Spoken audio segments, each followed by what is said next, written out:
Hello, third grade. I am going to talk today about Passover, or the holiday in Hebrew that we call Pesach. It's got that sound at the end, ch, that you have all practiced so much, Pesach. So I don't want you to be sad, but I will tell you that if we were in school together, we would be having a really wonderful Passover Seder together. The word Seder actually means order. When I was a girl, I thought it meant party because the Passover Seder is actually both very serious and also incredibly fun. Some of my favorite stories about spending time at the Simon's house came from our Passover Seders. So the word Seder means order, and it means that things happen in order. The Passover Seder is a beautiful, fun, orderly feast that commemorates the story of Moses, which I know Miss Peterson has told you about, and how the Hebrew people were enslaved in Egypt, and Moses led them out of slavery and into freedom and into Israel, where so many Hebrew Jewish people live now. It is like their homeland. And this is the story of how they found that. They had to travel in the desert for 40 years before they found peace and before they found their home. So I know you've heard the fantastic stories of how Moses did that. And Moses is someone, I'm so glad we study Moses at the Waldorf School because he's an important figure in the stories of being human. He was a leader, and it takes a very special person to lead that way and to lead in the right way.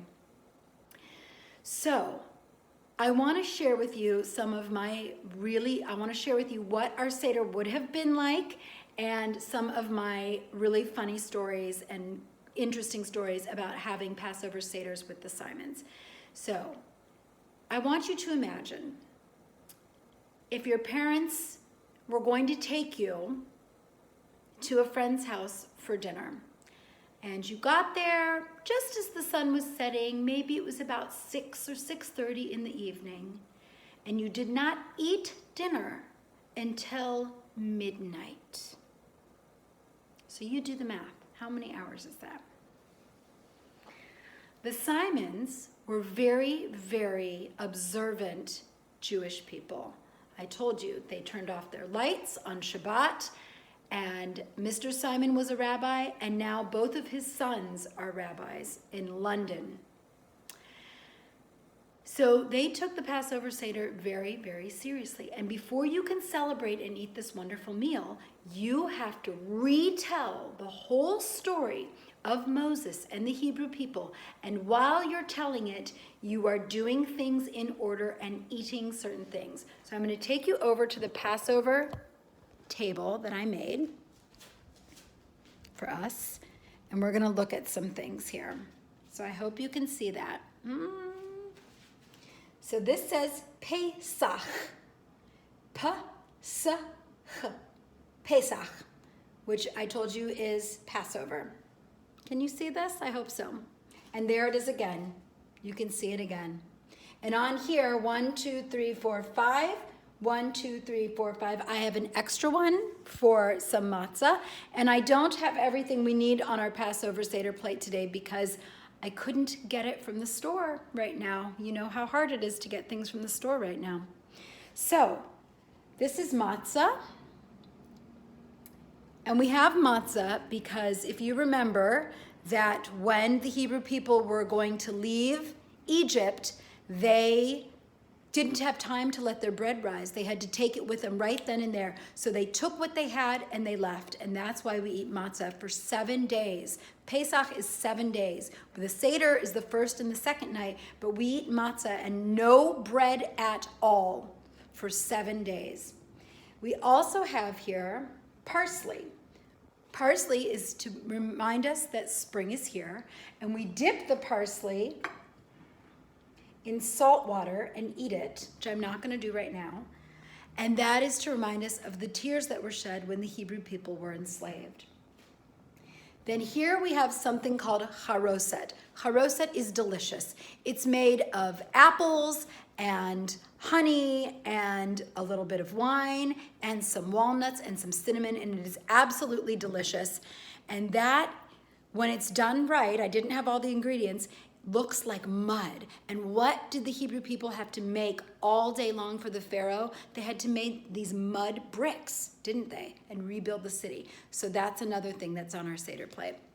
And then what's missing here is the favorite, the bitter herbs. The bitter herbs. Remember I told you about those? They come, it's a horseradish root, and you bite it and it is the spiciest thing ever. 10 times spicier than wasabi. And we eat that to remember how bitter the times were. And I'm sad that you're not going to be able to eat that with me. And then the last thing that would have been here is a roasted shank bone.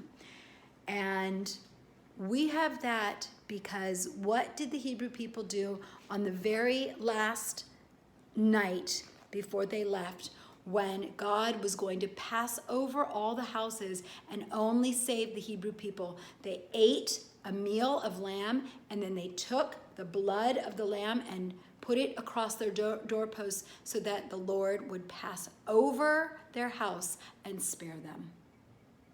So our Seder plate looks like that, and then we eat all these things in order at the Passover Seder. And Mr. Simon, he would make all the children do a lot of talking and a lot of reading in Hebrew. And let me now tell you about the Simon Seder. So they had a pretty small house. They had a big grand piano and all these beautiful, intricate treasures I told you about that they got from all over the world because they traveled. But they would have about 30 people over to their Passover Seder. So Mrs. Simon would put out this huge long table, huge. And there were 30 seats all around it.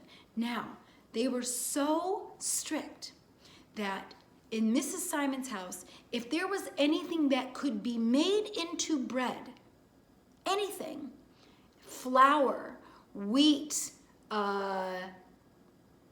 maybe that's probably it actually.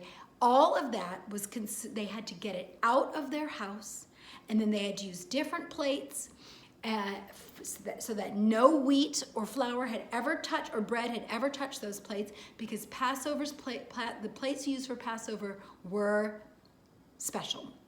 So she also didn't want to make anything on her kitchen countertops that had touched the wheat or the bread or the flour.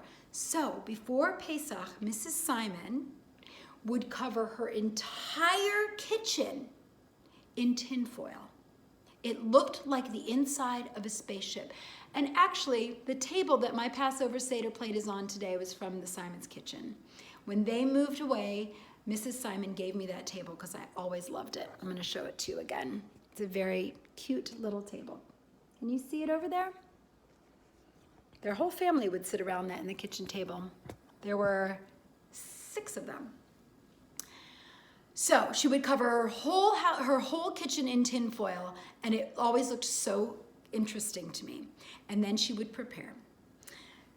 And then I just loved Passover. So we would go to the Simons in the evening, and the door would be open, and you'd go in, and it would smell so good in there. And still to this day, when I smell the scents of the Passover Seder, the chicken roasting, the parsley, the charoset, even the bitter herbs, it brings me such joy and happiness. So the Seder would start. Mr. Simon, he would sit, because whoever leads the Seder gets to recline. And he would sit with all these pillows around him, and he would start the Seder. And the children who come, they have a special task. They have to ask 4 questions during the Seder to everybody there, all the adults, and the adults have to answer them. And the youngest person at the Seder table has to be the one to ask the questions. But sometimes Mr. Simon would let all of us do it. The kids all sat down at one end, and the grown-ups sat down at the other end. So the Seder would begin. Now I have to tell you about the afikomen. We're going to move again. The afikomen is matzah, but it's special matzah that has been blessed, and it goes in this sack right here. And it is blessed by the person who's doing the Seder. And then later on, what would usually happen at a Passover Seder is a fun game where the afikomen, the matzah, is wrapped up and it's hidden somewhere in the house. And then all the kids get to try and look for it and find it. And whoever finds it has to then bargain with the person who's leading the Seder for a prize, and then the Seder will go on. So that's what most families did for their afikomen, but not Mr. Simon. Here's what Mr. Simon did. Mr. Simon would break the middle matzah, wrap it up, and he would hold it high up and show it to the children and say, here it is, children. And then he would just put it down. He would just put it down. And then this is what we were allowed to do. All the kids were allowed to go under that big, long table and try and find and then grab the afikomen. So during the whole Seder, there wasn't just 15 minutes where we got to look for the afikomen. During the whole 6-hour Seder, we got to go under the table. We could work together. You could work alone. You could stay under the table as long as you wanted. But if you tried to get the afikomen and Mr. Simon caught you, you had to come back up, sit at your seat, and wait until Mr. Simon asked you a question, which could take a long time, and then you could try again. It was so much fun. And I have to tell you, there was, for years, a reigning champion of afikomen snatching in West Lafayette, Indiana, at the Simon's house. And that person was yours truly. I was better than anyone at finding the afikomen. I beat my brothers. I beat my brothers' friends. I beat the younger kids who were smaller for 5 years straight. 5 years straight. I found and snatched the afikomen. I would wait under the table, and it was so fun under there. You could hear the banging and clattering up above. You could see all the adults' shoes and clothes, and I would wait. Sometimes I would go around back under the piano and sneak behind Mr. Simon and look for it, because first you had to find it, and then once you found it, you had to grab it so quickly before he could catch you. So I was the champion for many years, and my dad was very proud of me. And Mr. Simon then, at the end of, when I would get the afikomen, we would carry on with the Seder, and then when we would eat dinner, he would start to bargain with me. And I told you he had that really special room that said keep out on it in the basement, where he had all those treasures. And I never cared what I got, because I was just thrilled to win the afikomen. And so I would let him pick something from his keep out office to give to me. One time he gave me a pair of really cool dice from Las Vegas. Another time he gave me a keychain with one of those dolls with the really fluffy trolls with the fluffy hair. Just little things, but it was really, really, really fun. So my Passover Seders were incredibly fun. And in addition to getting the afikomen, it was a time where a whole group of us got together. We would sing. There are songs throughout the Seder that we would sing, and to retell the story of Moses, which is always, and Mr. Simon was an incredible storyteller, and then to eat this incredible meal that you had waited for hours. So you had a little parsley, you had a little matzah, you had a little charoset, but then the meal would come, and it started with gefilte fish, which is an interesting food, which I'll tell you about another time. And then you had matzo ball soup, and then you would have eggs, and then you would have brisket, and you would have farfel, which is something made from matzah and vegetables, and you would have all kinds of delicious things. And for dessert, you could have chocolate covered matzah, and Mrs. Simon always had fresh strawberries. And then even after dinner, you had to sing a beautiful grace for after the dinner. And this was always really nice because on Passover it said that you should feel so satisfied and happy with what you've eaten that you need to give thanks not just before you eat, but after you eat for being satisfied and full. And then the last thing I want to tell you is another very funny Mr. Simon story. So there's a part in the Seder where you invite a spirit into your home, and the spirit is of a person named Eliyahu. And he comes, and he was a prophet, and he's supposed to come and bless your home. So everyone stands up, and the candles are lit again, and the Kiddush cup is filled, and everyone sings this beautiful haunting song. I'll sing a little bit of it for you. It goes like this. Eliyahu Hanavi, Eliyahu Hatishbi, Eliyahu, Eliyahu, Eliyahu Hagiladi. It's such a pretty song.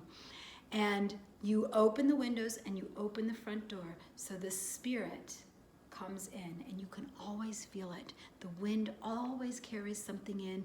The candles would always shake a little bit. However, Mr. Simon added another element, and this part I have never been able to figure out. I never saw Mr. Simon go away. I never saw him leave the table. Never in all my years growing up did I see him leave the table. He was sitting at the table. It would be so hard for him to get up and get around because it was so crowded. But at some point we would light the candles, and one of Mr. Simon's sons, Hillel or Rashi, would start to sing the song, and then the door would be opened and in would come, I only assume it was Mr. Simon, in a white sheet with the eyes cut out and his hands forward, ooh, ooh, like a ghost. And this is what I loved about Mr. Simon, because even though he was a rabbi and he was very serious, and Pesach is a very important holiday, he always had a sense of humor. So he would come in pretending to be a ghost as we sang to him, and then he would drift away, and then the lights would come back on, and suddenly he would reappear in his seat, and we would finish the Seder. Very late, very tired. And it was one of the only times when I was a little girl that I got to stay up after midnight. And because we lived around the corner from the Simons, we could just walk home. And that was the last thing that was always so special, is that we lived around the corner from the Simons, and even though it was past midnight, my parents would let us run way ahead of them to get home. So I'm just sorry we can't spend this Passover together, but I'm very happy to be able to tell you about it and share it with you, because these moments are important, these really fun moments. And right now, when we're all home, we get to be with our families, and that is very special. Even if your brothers, your sister, your mom, your dad, the dog might be driving you crazy, you're with the people who love you the most and the people you love most, and that is so important. So I hope everyone has a lovely Passover, if you're celebrating Passover, and a lovely Easter if you're celebrating Easter, because I'm sure there are lots of fun stories at your Easter celebrations, which I hope I will hear about. All right, goodbye third grade, and I will see you soon.